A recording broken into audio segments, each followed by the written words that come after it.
Bonjour. Alors aujourd'hui, je vais vous expliquer, je vais vous donner un petit tuto pour vous aider à calculer un seuil de rentabilité lorsqu'on travaille sur plusieurs produits. Jusqu'à présent, on a toujours calculé les seuils de rentabilité avec un seul produit. Comment on va gérer ce seuil de rentabilité quand on aura plusieurs produits? Par rapport à ça, je vous ai pris un petit exemple où je vous ai mis deux produits ici, A et B. Vous avez les caractéristiques de A qui sont là. Il est vendu 10 euros. Son coût variable unitaire est de 4 euros et la quantité vendue est de 2000. Pour le produit B, le prix unitaire est de 15 euros, le coût variable de 11 euros et la quantité vendue est de 600. Et vous avez des charges fixes qui sont de 3000 euros. Ces charges fixes, et je vais vous le noter ici, elles concernent A et B, sans qu'on puisse distinguer la partie qui va vers A et la partie qui va vers B. Donc, on est bien sur un problème de rentabilité avec plusieurs produits. Par rapport à ça, la résolution va être en plusieurs étapes. Donc, l'objectif, ça va être de déterminer déjà le chiffre d'affaires des deux produits. Donc, là, on peut le faire. Pour le produit A, le chiffre d'affaires, ça va être donc la quantité multipliée par le prix, c'est-à-dire qu'on va faire 10 multiplié par 200, prix fois quantité, on aura un chiffre d'affaires de 2000 euros.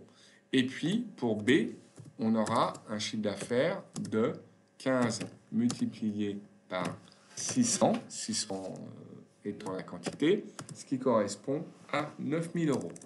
Alors, et après, je vais faire une petite répartition de ce chiffre d'affaires sur les deux produits.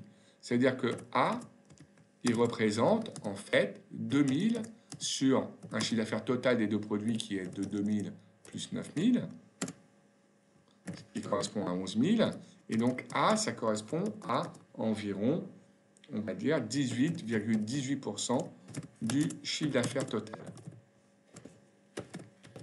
B, évidemment, lui, c'est le contraire. Ça va être 9000 divisé par 2000 plus 9000. Donc B va représenter évidemment 81,82% du chiffre d'affaires total. Donc voilà, ça c'est la première étape, c'est de déterminer le chiffre d'affaires des deux produits. Étape suivante, vous allez maintenant déterminer la marge sur coût variable des deux produits, puis la marge sur coût variable globale.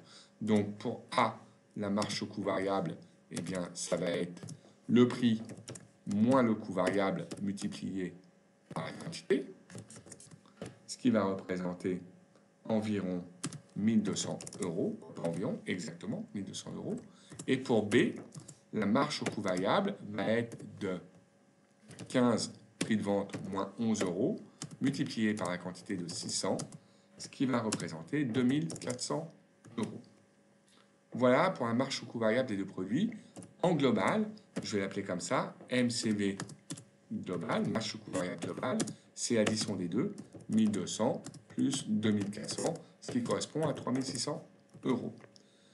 Très bien, on peut donc maintenant calculer ce qu'on appelle aussi, et ça va nous être utile, le taux de marge sur coût variable, mais le taux de marge sur coût variable global. Donc, concernant les deux produits,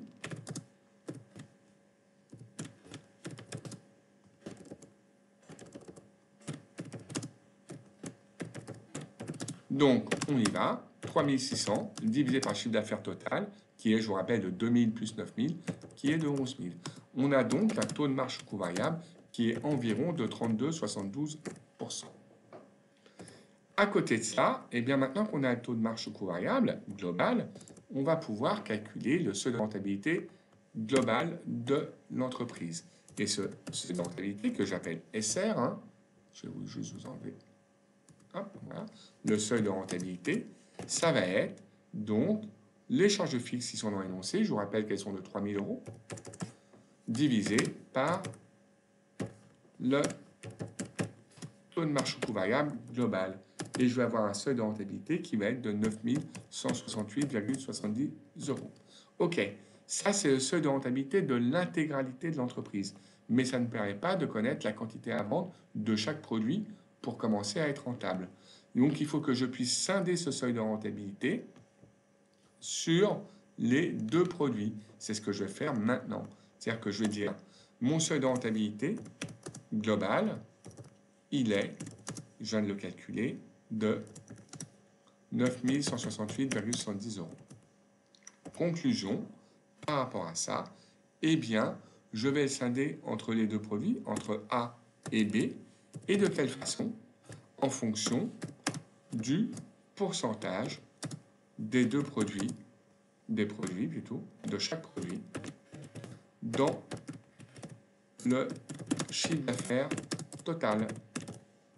Donc pour A, je vais considérer que ça correspond à 9 168,70 € multiplié par donc 18,18%, puisque c'est la répartition de A dans le chiffre d'affaires, ça va correspondre à 1667,04 €.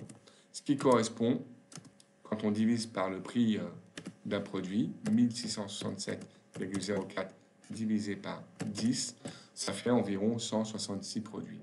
On va arrondir en effet à 167 produits. C'est un chiffre arrondi. Puis pour B, on va faire la même règle, 9168,70 multiplié par 80,82%, ce qui correspond pour B à 7501,67 €, environ 500 produits. Comment j'ai trouvé 500? 5501,67 divisé par le prix de vente de B qui est de 15 €. Ça fait 500,11. Je vais arrondir à 501 ou 502. Et arrondissons au-dessus à 501 produits.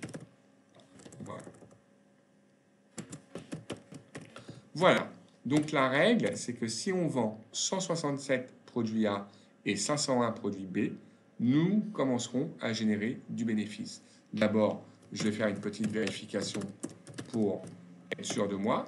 Je vous rappelle que pour A, si je fais 167 produits, je gagne sur chaque produit 6 €, parce que je gagne 10 moins 4, ce qui correspond donc à une marge sur coût variable de, je vais vous le faire tout de suite, 167 multiplié par 6, ça fait 1002 €.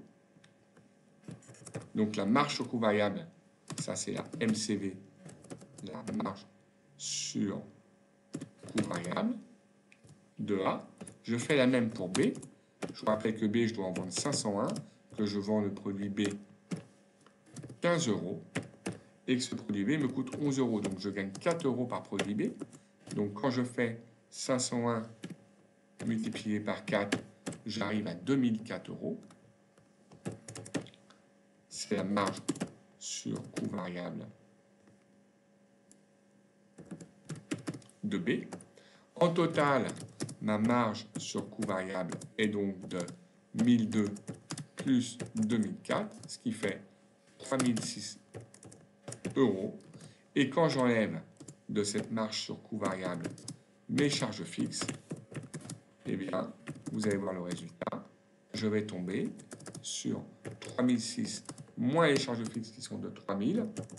Donc, je tombe à 6 € de bénéfice, mais évidemment, ça correspond à 0 en fait, puisque j'ai arrondi le produit A et le produit B à l'entier supérieur. Donc, en tout cas, je suis très proche de 0 €, ce qui correspond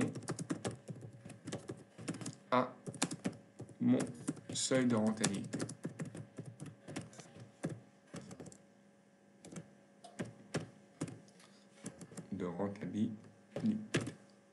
Je n'arriverai pas à l'écrire. Conclusion. Pour répondre à la question, il faut vendre 167 A et 500 AB pour commencer à générer, pour être rentable, donc pour commencer à générer le bénéfice, pour être rentable. Voilà. Donc je répète les étapes. Quand vous avez donc plusieurs produits, étape 1, vous déterminez le chiffre d'affaires des deux produits et la proportion des deux produits à l'intérieur de ce chiffre d'affaires global. Deuxième étape, vous calculez la marge sur coût variable des deux produits, la marge sur coût variable globale et le taux de marge sur coût variable. Troisième étape, vous déterminez le seuil de rentabilité globale de l'entreprise. Quatrième étape, eh bien, ce seuil de rentabilité, vous le répartissez en fonction des deux produits, toujours à l'aide de l'étape 1, c'est-à-dire du pourcentage que chaque produit a dans le chiffre d'affaires total. Et voilà comment vous allez trouver donc le nombre de produits minimum qu'il faut vendre de chaque produit pour que l'entreprise ne génère pas de perte et commence à être rentable. Voilà. Bon, j'espère que vous avez compris et vous aurez de toute façon un exercice à faire dessus. Très bien. Merci. Au revoir.